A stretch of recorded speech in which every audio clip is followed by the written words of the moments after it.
Hi guys, welcome to another Block Spotlight. Today we're going to start off a small series on logistics pipes. People have been asking me a lot for some help with logistics pipes because they can be quite intimidating at first, but once you get to know exactly what they're capable of, they can be extremely powerful. Now, the first one we're going to look at forms the basis of all the other logistics pipes. It's basically used as an ingredient in every other pipe. So, knowing how this one works will help you understand how the rest of the mod works. So, this pipe here, as you can see, when it's placed by itself, it's just a little black cube with red and green dots on the side. And if we put a pipe next to it, you can see it will connect up as expected, and you have little red lights on each pipe, and that basically tells you that there's no valid destination. This logistics pipe is an intelligent pipe. It will route things where they're needed, and what it's saying right now is that in no direction is there a valid destination. Now if we were to put a chest on the end, it's also not a valid destination because there isn't a logistics pipe connected to this chest to say, hold on, we can put something in here. So as soon as I put a pipe down there, we'll get a green light here, and that's basically saying this is now part of a connected network. So if we have a chest on the end there, it will all connect up, and this is basically how you build your networks. So as you can see there, we now have two small networks together. So looking at the blocks themselves will actually tell you whether or not they're connected properly. Now the recipe for that, these blocks, they're quite expensive. You need a couple of gold gears, a diamond transport pipe, which is, you get 8 diamond transport pipes for 2 diamonds, some glass and a couple of redstone torches, and that is going to give you 8 basic pipes. Now there is an interface on these pipes as well, which you get to use in the Buildcraft wrench.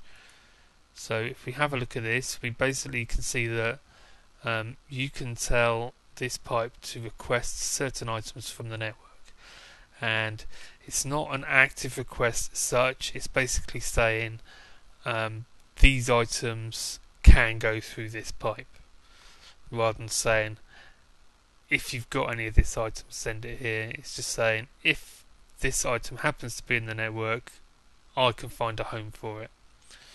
And then you have a default route toggle, yes or no, and what that basically means is if there's nothing, or if there's an item in the network that you haven't got a home for, I will take it. So that will basically be your catch-all pipe to pick up anything that you haven't already configured.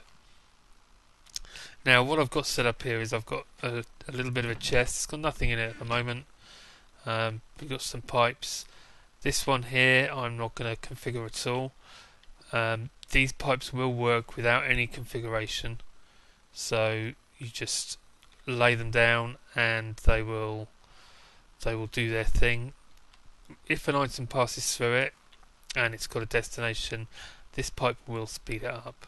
So if we've got these pipes here aren't configured at all, so these are all empty, so this isn't going to have a destination, so it's going to get there and it's going to just fall out because it hasn't got any home to go to.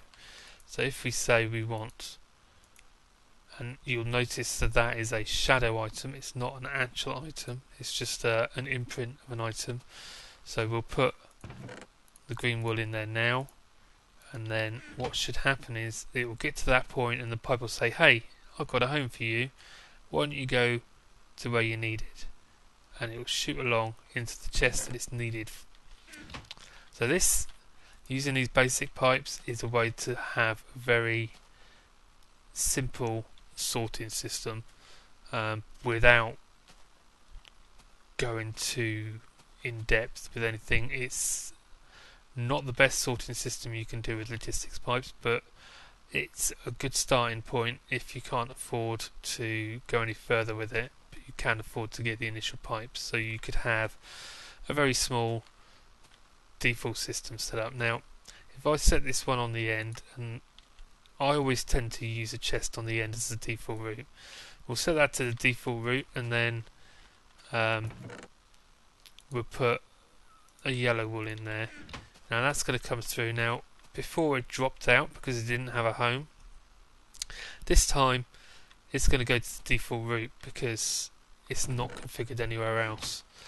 But if I were to say set this as yellow and put another yellow one in there, it's going to come out of there, and instead of going to the default route, it's actually going to go into the chest that's configured as being yellow, which is that one there. Now, what you can also do is you can have these set to different colours. Now, we've now got two chests configured as yellow. So, what do you think is going to happen? And this one is set as default route, so anything that's not configured is going to go into there. Basically, what happens is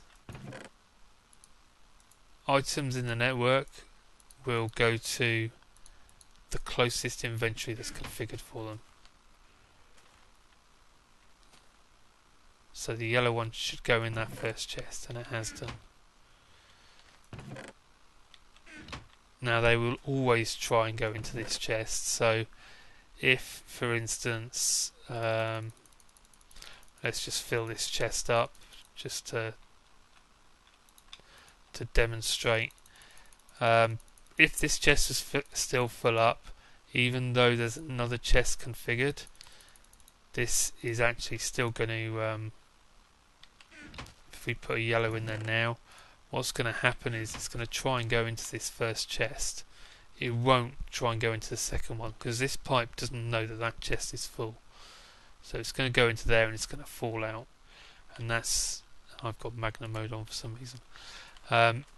That's just because this pipe is not able to work out whether this chest is full or not. It's a very basic pipe. There are pipes later on that will be able to tell, and there are other modules you can set up to make this happen a little bit smoother. But if you have two configured, it's going to fall out the top when the chest fills up. So we'll just watch that again without the magnet mode. There we go. So these pipes will drop items if they're not configured properly, but as you can see, you can set up a very basic system with them. The other thing that is important to note as well is that if you have a junction in a pipe like this as part of your network, this junction doesn't know where to send things. So when you're sorting, they may go down the wrong way. Because this pipe, like so, you see, so this pipe doesn't know about these pipes. This is a dumb pipe. Now if we change that to a logistics pipe, this one knows where it's going, and it also knows that that's not configured. So if we put stuff in here now, all of these are going to fall out, but they should at least fall out with the right chest. Well, they won't fall out because there's space for them. So whenever you've got a junction in a pipe like that, instead of having a stone pipe, if you're using a logistics network, try and make sure it has a logistics pipe of some sort. Now, more often than not, you would want to use a basic logistics pipe, but any of the logistics pipes will do the job. They will all do basic item routing. So if you put another pipe down there and without configuring it, let's have a look. So if we say put a provider pipe down there, which is another pipe we will get to another time, we won't configure it, but it will send stuff the right way because it will do basic routing for us, even though it's got nothing there to provide. It's going to do the routing, make sure items go the right way. So it could be any kind of logistics pipe, but more often than not you're going to use the basic one. So that is a real quick introduction to the basic logistics pipe. It will be extremely useful. It's something that once you start using, you're going to wonder how you manage to cope without. But yeah, very, very nice. And this one on the end here, set as a default route, or it could be any one. You generally want one default route set on your system, always. That way you're not going to be dropping things in a normal situation. So I can put an item in there, and because I've got a default route set, even though it's not configured anywhere else, it's going to go into that end chest. It will still drop things if they're not configured properly, or if the chest fills up. So that's something you've got to be aware of, but unconfigured items will not fall out unless that default route chest gets full. So if you think I've missed anything out, and remember I'm only dealing with basic logistics pipes on this video, please let me know in the comments. Follow my Twitch and my Twitter accounts because I do go live every night, and if you follow my Twitter you'll find out both when I go live and also when I upload new videos.